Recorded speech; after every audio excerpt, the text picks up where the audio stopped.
Hello সবাইকে, আগাম পহেলা বৈশাখের শুভেচ্ছা। বৈশাখ শুরু হবে কালকে সকালবেলা, এখন বাজে রাত 2টা 22। সো রাতের বেলায় আমি আপনাদের সবাইকে উইশ করে দিলাম। অনেকদিন আমাদের চ্যানেলে কোনো ভিডিও আপলোড হয় না। তার মূল কারণ হলো আমি একটা কোর্স নিয়ে একটু বিজি, একটা কোর্স বানানো নিয়ে জন্য ভিডিও আপলোড করা হয় না। তো যাই হোক, আজকের ভিডিওটা ফ্রিল্যান্সারদের জন্য বা যারা ফ্রিল্যান্সিং করতে আগ্রহী, ফ্রিল্যান্সিং করার প্ল্যানে আছেন তাদের জন্য। তো আমাদের সন্ধ্যার সময় হঠাৎ করেই আমাদের একটা রাইটার দরকার হয়েছে আমাদের পিবিএন প্রজেক্টের জন্য একটা। সো আমি যেটা করি, আমি আপওয়ার্কে যে একটা জব পোস্ট করি যে good writer, awesome creativity, we need you. ঠিক আছে, তো তারপর আমরা এখানে হলো জবের ডিটেল বলা আছে যে আপনার আর্টিকেল লিখতে হবে, আপনার ডেডলাইন মেনটেন করতে হবে, আপনি আমি আপনাকে টাইটেল দিব, আপনি সেই টাইটেল অনুযায়ী 500 ওয়ার্ডের আর্টিকেল লিখে আমাদের দিবেন। সিম্পল, তাই না? মাঝখানে একটা জায়গায় শুধু লেখা আছে যে যখন আপনি এই জবটায় বিড করবেন তখন আপনি যেন মেক শিওর, এই যে দেখুন, make sure you start with the answer, যে আপনার কি পছন্দ, ডায়নোসর নাকি কুকুর। তো এরকম কোয়েশ্চেন আমরা কেন অ্যাড করি জব পোস্টের মধ্যে? এরকম কোয়েশ্চেন আমরা অ্যাড করি কারণ আমরা জানি যে যারা ফ্রিল্যান্সিং করে, স্পেশালি সাবকন্টিনেন্টে যারা ফ্রিল্যান্সিং করে, তাদের একটা টেন্ডেন্সি আছে যে তারা জব পড়ে না, জবের ডিটেল পড়ে দেখে না। পড়ে না দেখে তারা কি করে, তারা তাদের একটা ফিক্সড ফরম্যাট আছে, তাদের একটা ফিক্সড কপি পেস্ট করা জিনিস আছে, যেটাই তারা সব জবে পোস্ট করতে থাকে। তো এতে করে যেটা হয়, আমরা বুঝি যে সে এটা পড়ে নাই। সো একজন একটা ফ্রিল্যান্সার যখন একটা জবই পড়তেছে না, একটা জবের ডিটেল পড়ারই তার আগ্রহ নেই, তাকে আমরা হায়ার করবো না অবশ্যই। সো এরকম ছোটোখাটো ট্রিক দিয়ে আমরা বুঝতে পারি যে সেই ফ্রিল্যান্সারকে হায়ার করা উচিত নাকি উচিত না। সো আপনারা যারা বুঝতে পারছেন না আমি কি নিয়ে কথা বলছি, আমি ফ্রিল্যান্সিং এবং আপওয়ার্ক নিয়ে কথা বলছি। আপওয়ার্কের ব্যাপারে আপনাদের যাদের আইডিয়া নেই তাদের জন্য সম্ভবত এই ভিডিওটা না। তো আমাদের জব পোস্টটা ছিল একদম ক্লিয়ার, আমরা কি চাই না চাই, আমাদের কি কি স্কিল দরকার, আর্টিকেল রাইটিং, ব্লগ রাইটিং, ইত্যাদি ইত্যাদি। সো ঘন্টা খানেকের মধ্যে বেশ কিছু বিড আসলো। সো যারা আপওয়ার্কের ড্যাশবোর্ডের সাথে পরিচিত না, আপওয়ার্ক এই 5টা অপশন দেয়।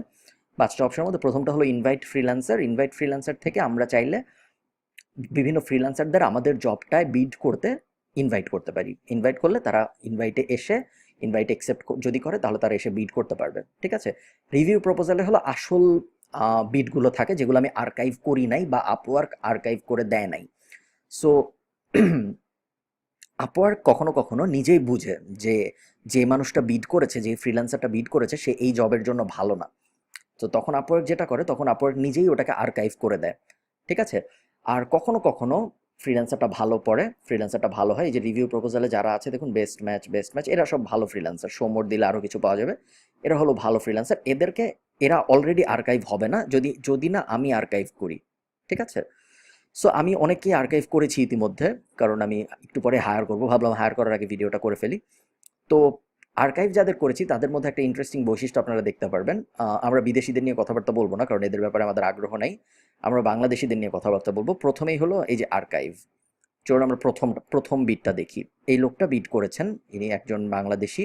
ইনি একজন, এই যে উনার নামটাও আমি কিছুই হাইড করছি না, কারণ আমার মতে সবার জানা উচিত যে কিভাবে, মানে আপনারা যদি একটু মনে না নিয়ে যদি আপনারা বোঝার চেষ্টা করেন যে কিভাবে ভালো করলে, কোন স্কিলগুলো বা কোন ক্রাইটেরিয়াগুলো মেনটেন করলে আপনারা জব পাবেন, তাহলে আপনাদের জন্যই ভালো হবে। সো এই যে এই বিটটা আমি আর্কাইভ করি নাই, এই বিটটা আপওয়ার্ক আর্কাইভ করে দিয়েছে।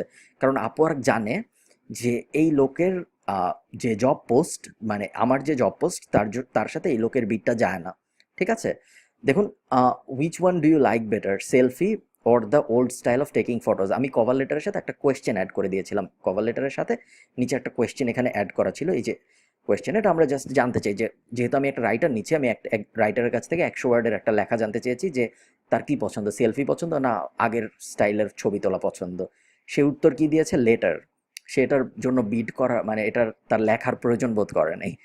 আহ, এছাড়াও আপনাদের যদি মনে থাকে, আমরা জবের ভিতরে লিখেছিলাম যে যখন আপনি বিড করবেন, যখন আপনি আপনার কভার লেটার লিখবেন, যখন আপনি অ্যাপ্লাই করবেন, তখন আপনি আপনার ডায়নোসর পছন্দ না ডগ পছন্দ এটা দিয়ে শুরু করবেন। Make sure that you start with this answer.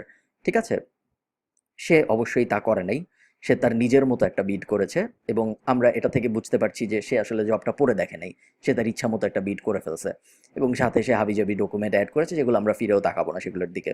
ঠিক আছে, সো এবং সে বেসিক্যালি, আপনারা দেখতে পাচ্ছেন এই হলো তার, সে কিসে কিসে এক্সপার্ট আমাদের বলেছে এখানে। সে একটা বড়, আহ, সে কত ভালো রাইটার ইত্যাদি ইত্যাদি আমাদের জানিয়েছে। সে যত ভালো রাইটারই হোক, আমরা বিডে আমরা তার প্রোফাইলে গেলাম না, আমরা দেখলাম না যে সে বাজে রাইটার না ভালো রাইটার, এগুলো আমরা দেখলাম না। আমরা এইখান থেকে শুধু জাস্ট তার কভার লেটার থেকেই আমরা দুইটা জিনিস বুঝতে পারি। এক, তার জবের ডিটেইলে কোনো আগ্রহ নেই, ডিটেইল সে পড়ে দেখে না, এবং জব ভালো নাকি বা এই জবটা তার জন্য নাকি সে পড়ে দেখার চেষ্টা করে না। কারণ সে যদি পড়ে দেখতো তাহলে সে এই জিনিসটা দেখতো এবং এই জিনিসটা অনুযায়ী তার কভার লেটার সাজাতো, কভার লেটারে এই কোয়েশ্চেনের অ্যান্সার দিয়ে কভার লেটার শুরু করতো। দ্বিতীয় ব্যাপার হলো, প্রথম ব্যাপার ছিল যে সে জবের ডিটেল পড়ে দেখে নাই, ঠিক আছে। আর দ্বিতীয় ব্যাপার হলো গিয়ে যে প্রফেশনালিজমের যে অভাবটা, ঠিক আছে, আমি কি চাচ্ছি আর আপনি আমাকে কি দিচ্ছেন এই ব্যাপারটা আপনার বুঝতে হবে। আপনি আপওয়ার্কে যদি যাতে খুশি তাকেই তাতেই বিড করেন, যেই জবে ইচ্ছা সেই জবে বিড করেন, এবং আপনি যদি এত বিষয়ে এক্সপার্ট হন, আপনি যদি আর্টিকেল রিরাইটিংয়েও এক্সপার্ট হন, একই সাথে লিঙ্ক বিল্ডিংয়েও এক্সপার্ট হন, একই সাথে যদি আপনি ধরুন সোশ্যাল মিডিয়া মার্কেটিংয়ে এক্সপার্ট হন, তাহলে আপনার আপওয়ার্কে জব পেতে সমস্যা হবে, ঠিক আছে। একটা কারণ, যেই কারণে অনেক ফ্রিল্যান্সাররা জব পায় না, তারা হলো বিভিন্ন দিকে চলে যায়, একই সাথে বিভিন্ন দিকে থাকার চেষ্টা করে, এবং কোনো জবই তারা ঠিকমতো পড়ার চেষ্টা করে না, ঠিক আছে। এবং অবশ্যই উনি বাংলাদেশি, আমরা বাংলাদেশিগুলোই দেখব। এইগুলো আমি আর্কাইভ করেছি, এটা শুধু আপওয়ার্ক আর্কাইভ করে দিয়েছিল, আর আরেকটা কোনটা জানি আপওয়ার্ক আর্কাইভ করে দিয়েছিল, বাকিগুলো আমার আর্কাইভ করা। সো এটা যদি আমরা দেখি, উনি পোস্ট করে, উনি আমাদের জবে আগ্রহী, ভালো কথা। আমিও চেয়েছি যে বাংলাদেশে একজনকে হায়ার করি, এবং আমি সম্ভবত বাংলাদেশে একজনকে হায়ার করব, কারণ আমি ভালো কিছুও পেয়েছি। সো আমরা উনার স্কিলগুলো দেখি, উনি জাভা স্ক্রিপ্ট পারে, এইচটিএমএল পারে, ওয়েব ডিজাইন পারে, ওয়ার্ডপ্রেস পারে, সব কিছুই পারে, এগুলো হলো উনার স্কিল।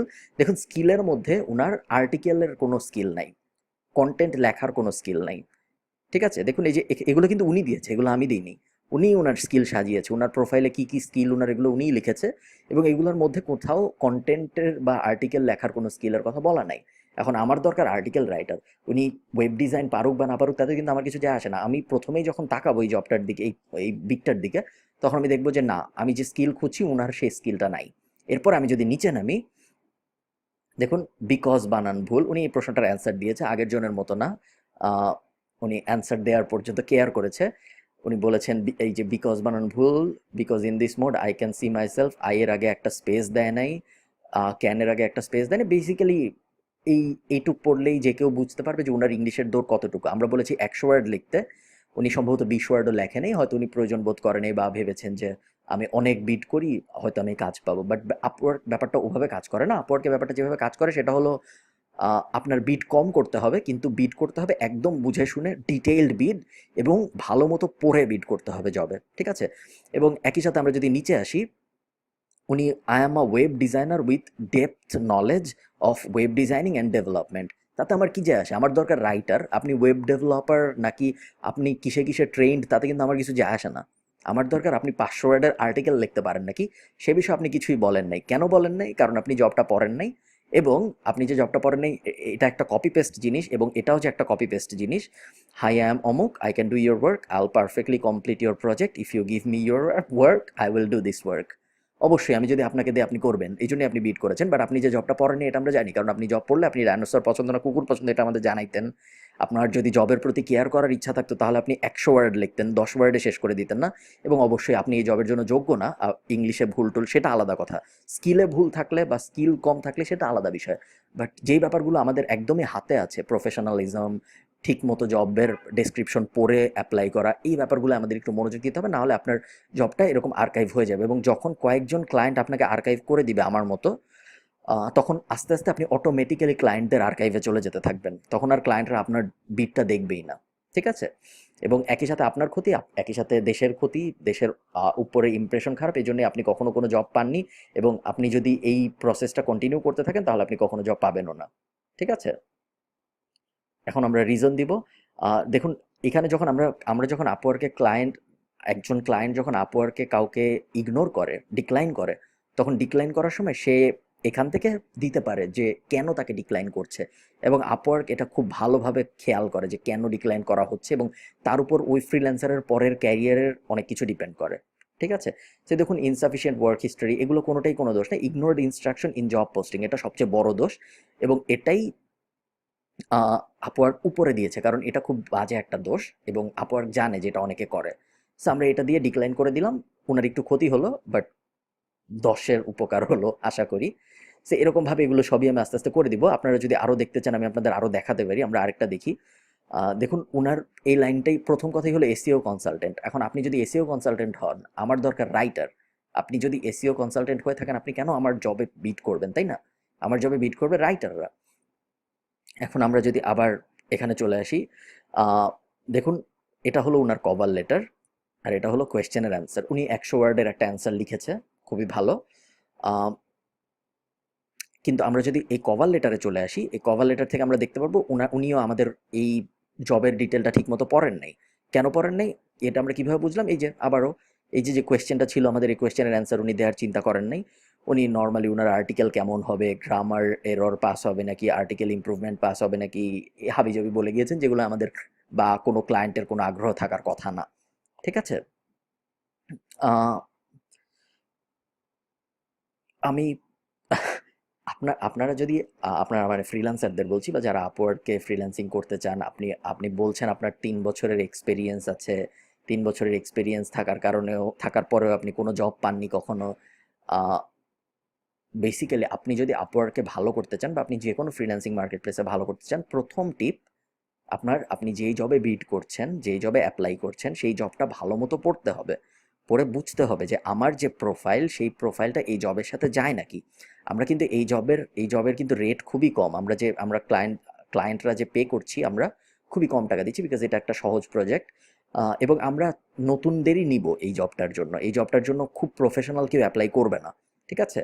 এবং আমরা নতুনদেরই নিতাম, আপনাকেও হয়তো আমরা নিতাম। আমাদের জাস্ট একটা উদ্দেশ্য ছিল যে আপনি প্রফেশনাল নাকি, আপনি জবটা ঠিকমতো পড়েছেন নাকি, সেই অনুযায়ী আপনি কাজ করেছেন নাকি। এবং দেখা গেল যে না, আপনি তা করেন নাই, আপনি জবটা ঠিকমতো পড়েন নাই। এবং আপনি এখানে বলেছেন যে গ্রামার এরর পাস্ট হবে, আপনার আপনি যা লিখবেন তাই। কিন্তু আপনার এই আর্টিকেল, এই কন্টেন্টটুকু যদি আমরা গ্রামারলিতে নিয়ে পেস্ট করি, তাহলে দেখা যাবে যে এইটুকের মধ্যেই ভুল আছে। আমি আপনাদের দেখাই, আপনারা যদি বিশ্বাস না করেন। গ্রামারলি, চলুন, আপনি নিজেই বলেছেন বিডের মধ্যে যে গ্রামার এরর পাসড হবে, আপনি লিঙ্কও দিয়ে দিয়েছেন, গ্রামার এরর পাসড হবে গ্রামারলি আপনারা যারা চেনেন না, একটা টুল যেটা দিয়ে গ্রামার চেক করা যায়। ঠিক আছে। তো আমরা যদি নিউতে যাই, নিউতে যেয়ে আমরা যদি উনার এই জিনিসটা কপি পেস্ট করি, এখানে যদি আমরা উনার এই জিনিসটা কপি পেস্ট করি, আর কিছুই না, দেখুন কতগুলো আমরা ভুল পাই। Copyright, the copyright, the article, an article, advanced issue আছে, ক্রিটিক্যাল ইস্যু আছে। এবং আপনারা যারা ইংলিশ একটু একটু বোঝেন তারা বুঝবেন আমি কি বলছি। I have been following your project for quite some time now and love your content টাটা টাটা টাটা টাটা টাটা I should for you by sending you a formatted document timely manner, formatted document timely manner। এখানে মাঝখানে in a timely manner হবে, আপনি then I'll be happy if you allow me to hire. দেখুন, I will be happy if you allow me to hire for your job. So উনি যেটা বলতে চাইছেন যে উনি আমাকে হায়ার করবেন এবং আমি যাতে এটা ওনাকে অ্যালাউ করি, মানে পুরো কথাটাই উনি উল্টিয়ে পাল্টিয়ে দিয়েছেন। যাই হোক, আমার উদ্দেশ্য কারো ইংলিশ হেও করা না, বিকজ ওটা আপনাদের নিজেদের ব্যাপার। আমার উদ্দেশ্য আপনাদের প্রফেশনালিজমের ল্যাকিংটা বোঝানোর। সো এরকম যদি কন্টিনিউ করেন তাহলে আপনারা জব পাওয়ার কোনো চান্স আমি দেখি না, ফেরদৌস ভাইয়া। আহ, আমরা যদি আরেকটায় যাই, বেশিরভাগই এরকম। ঠিক আছে। এবং আপনারা হয়তো অনেক টেস্ট দিচ্ছেন, এই যে দেখুন উনি 12টা টেস্ট দিয়েছে, আমরা দেখতে পাচ্ছি যে এখানে থেকে যদি আমরা দেখতে পারি যে উনি 12টা টেস্ট দিয়েছে, ওনার অনেক পোর্টফোলিও আছে। কিন্তু কোনো কিছুতেই কিন্তু কোনো লাভ হবে না যদি না আপনি জব ঠিকমতো না পড়েন। ঠিক আছে। আপনার typing speed 40 word per mouth, তাতে কোনো লাভ নেই, কারণ আপনি আমার জবের ডেসক্রিপশনটাই পড়েন নাই। জবের ডেসক্রিপশনে আমি যা চেয়েছি তাই আপনি দেন নাই। আমি তো টাইপিস্ট হায়ার করছি না, আমি রাইটার হায়ার করছি। আপনার স্কিল, আপনি বলেছেন also proficient in Adobe Illustrator, Adobe Photoshop, Adobe InDesign, এবং আপনি লোগো দিতে পারবেন, ব্যানার দিতে পারবেন, এক্সেট্রা অ্যাজ পার রিকোয়ারমেন্ট। মানে আপনার যদি মনে হয় যে এত সোজা ফ্রিল্যান্সিং জগৎটা, বা এত সোজা অনলাইনে ইনকাম করা, তাহলে আমার কিছু বলার নাই। বাট আপনার বুঝতে হবে যে আমি চাচ্ছি রাইটার। আপনি যদি এসে আপনার অ্যাডোব ফটোশপের স্কিলের কথা বলেন আমাকে, তাহলে তো আমার কোনো লাভ নেই, তাই না? সো আলটিমেটলি রেজাল্ট যা হওয়ার তাই হবে, আমি আপনাকে ডিক্লাইন করে দিব। এবং আমি যদি না করি, আমি যদি আপনাকে বাংলাদেশি ভাই ভেবে না করি, কেউ না কেউ করে দিবে। আপনি যেসব জায়গায় বিট করছেন, সেসব জায়গার ক্লায়েন্টরা করে দিবে, তাই না? সো এসব ব্যাপারে খেয়াল রাখবেন আশা করি, তাহলে আপনাদের সামনে আপনাদের আপওয়ার্ক ক্যারিয়ার সফল হওয়ার সম্ভাবনা বাড়বে। আর সবাইকে ধন্যবাদ ভিডিওটা দেখার জন্য। ভিডিওটা আমি এটা বলবো না যে আপনারা এটা একটা, ভিডিওটাকে নেগেটিভলি নেন। আপনারা যারা আপওয়ার্কে ক্যারিয়ার বানাতে চান, আপওয়ার্ক খুব ভালো জায়গা, আপওয়ার্ক থেকে হাজার হাজার ডলার আয় করছে মানুষ, কিন্তু আয় করার পেছনে কারণ আছে, তারা প্রফেশনাল, তারা জব পড়ে ঠিক মতো, তারা যেই জব পারবে সেই জবে অ্যাপ্লাই করে, তারা জবে আবুল তাবুল বয়ান দেয় না, তারা তারা প্রফেশনালি কথা বলে, এবং তারা যা পারবে তাই নিয়ে কথা বলে, তারা এক ফ্যাক্টের উপর থাকে। ঠিক আছে, সবাইকে আবারও পহেলা বৈশাখের শুভেচ্ছা, বৈশাখের শুভেচ্ছা। আর বুঝে শুনে বিট করুন, কম বিট করুন, আপনি শিওর জব পেয়ে যাবেন। ধন্যবাদ সবাইকে।